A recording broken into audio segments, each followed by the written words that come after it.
Any hint prior to Devstream? Yes, you'll see my face twice. One you like, the other not so much.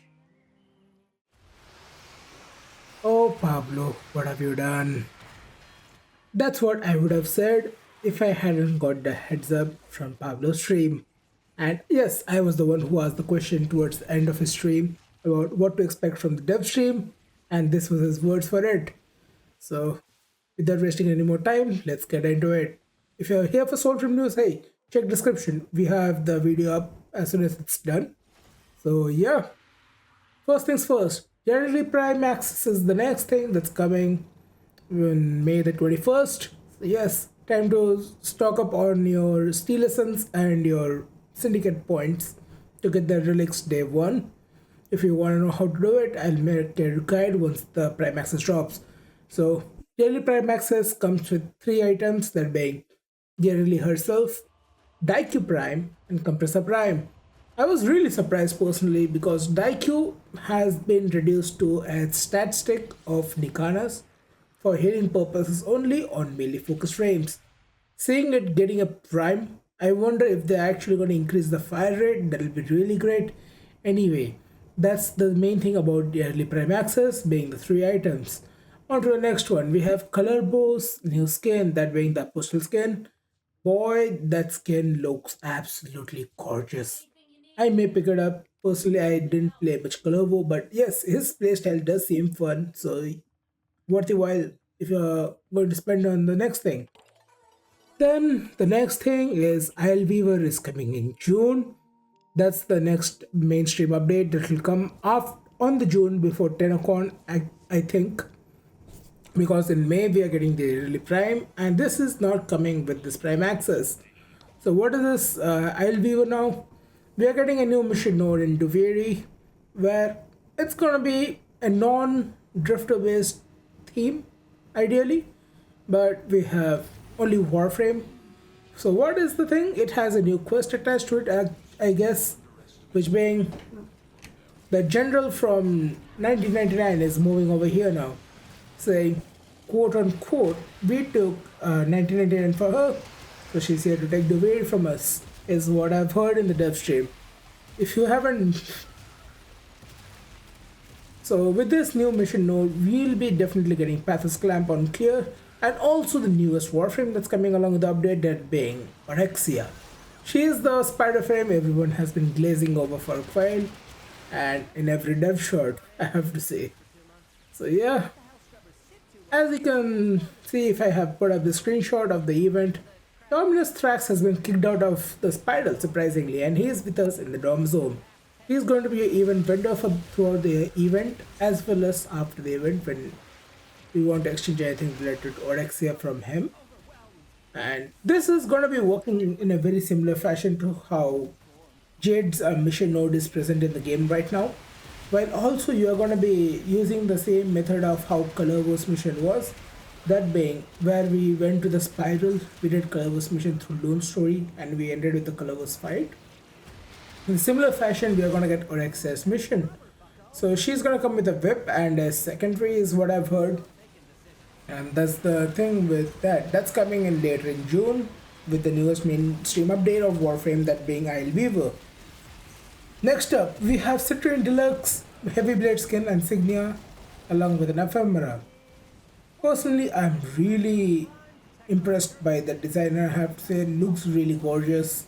Also, next thing is, why did they have to change the thing which already worked? That being, plants are no longer scannable. So if you go to Earth or any of the mission throughout the start chart, we have some items that can only be scanned. So we have this companion called as the, which is sold by business in Fortuna, which is usually going and scanning it for you. And if you, unless you don't use, because nobody uses companion first of all, we use Codex scanner or Stencil scanner to pick this item up. But now, going forward, this is gonna be pickup items. So you have to go pick the item up. Man, Warframe is slowly becoming a gacha game, and I have a bad feeling about this personally. But yeah, a change for good. Most likely, many new players won't have access to the Codex scanner or Stencil scanner. A change is a change. We have to welcome with open arms. Hopefully it doesn't bug out like usually every time Warframe gets a new feature. On to the next change. This is something we have been asking for quite a few years actually. That being the Incarnon shop is changing. Finally we can get the blueprints and I mean not blueprint with the Incarnon adapter along with the materials in the shop for most of the Incarnons now. So every week is gonna show up with the Incarnon list and maybe it's rotating. I don't know how it's gonna work. We still need more detail. I thought it would have been given up in a dev workshop, but it is not for now. So Incarnon shop is changing. We can buy most of the Incarnons now with platinum throughout the game. Next up, we are getting more of the proto frames fashion to the operator and drifter, that being the newest round of Gemini skins we had, that being Frost, Siren, Nova, and your Temple. So that head styling is gonna come to your operator slash drifter now, which can work for platinum. Okay, the next one is pretty big, I have to say. That being the Slam Rework, quote unquote. They are saying it's a nerf and a buff. I don't know. I personally never have used Slam builds, but boy has it annoyed the ever living shit out of me during the Operation Belly of Beast during its rerun.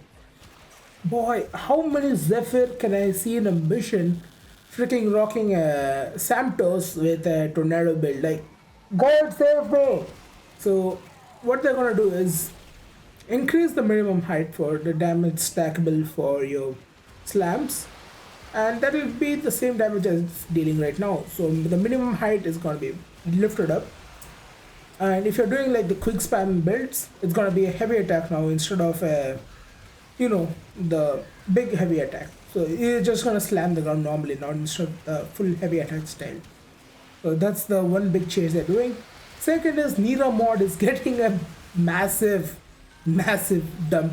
I have to say, I have not seen how the full set bonus works, so I won't comment on that. But the other problem that we gotta solve is this one. We made a mistake with the way we make these knots, and essentially right now, the idea with the Nira set is that they give 100% damage to your slam attacks, and you have two mods that they do 100% damage. So in this case, the base damage is 500. You put one mod on, it does 2,000. Well, that's not 100%.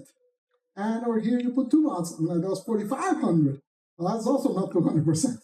So what happened? Essentially, the mods are giving you two separate buffs. They're giving you a buff to the slam damage and a buff to melee damage, like the melee damage that you would get from other mods or whatever. They're giving you both of those instead of just giving you one.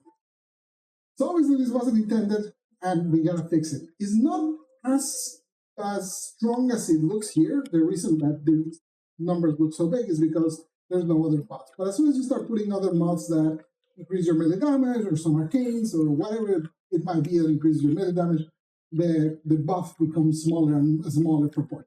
so they're reworking it to be more in line. See, I am personally not an enjoyer of slam attacks. I have seen a lot of people use it. Yes, if you're using something bright, please, I'm gonna leave the lobby first thing. Second, thanks for ruining my day. But yeah, I'm not against any nerfs personally, but this is gonna spark some controversy, I'm sure, for this.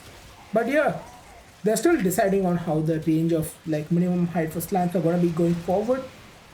And if you're in forums, make sure you're commenting so it doesn't get nerfed to the ground, because Warframe, when they make a new feature, they make it the best.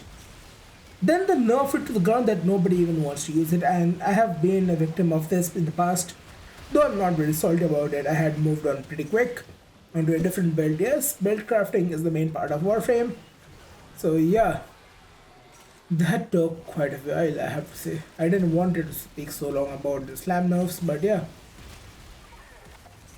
Okay, moving on to the next thing. I didn't want to take the slam nerfs so long, but new Warframe Augments on the way, that being Caliban, Citrene, Jade, and Kullervo. So all of them are getting new buffs to augment. We are yet to see them. Hopefully they come in June, I guess, along with the mainstream update. So we are waiting for that. Next is Ambassador is getting a buff. Oh boy, who has asked this to Steve? I really don't know. But yes, it's getting a buff. Also, next thing, Valkyr Rework. This is something I'm working on a different video. So if you want to know more about this, check the end title card or the description. I'll link it down below if I'm able to cover it entirely. But going over the borderline, almost all her abilities are getting a buff, along with some significant changes, let's just say that. And she does feel a lot more smoother compared to in the past from what the gameplay they have showed. So yeah, we have to see how it plays out. And last but not the least, Vauban is getting a new heirloom skin, and boy does he look gorgeous. His external coat can be changed, like it can be removed for a muscle body, or you can wear it like coat, like a open coat drip. Looks absolutely gorgeous. Hey, thanks for listening to me for I don't know how many minutes this video is gonna be. Multiple videos I work, so that's why it took a bit long. Last night I was a bit busy streaming. Hey, if you're new to the channel, drop by Twitch on twitch.tv/agent not so lazy. I try to stream around the weekends, and yeah, that's all about this video. Hey, till then, take care. This has been Agent Not So Lazy, signing off. Till then, take care of your loved ones. I'll see you next time.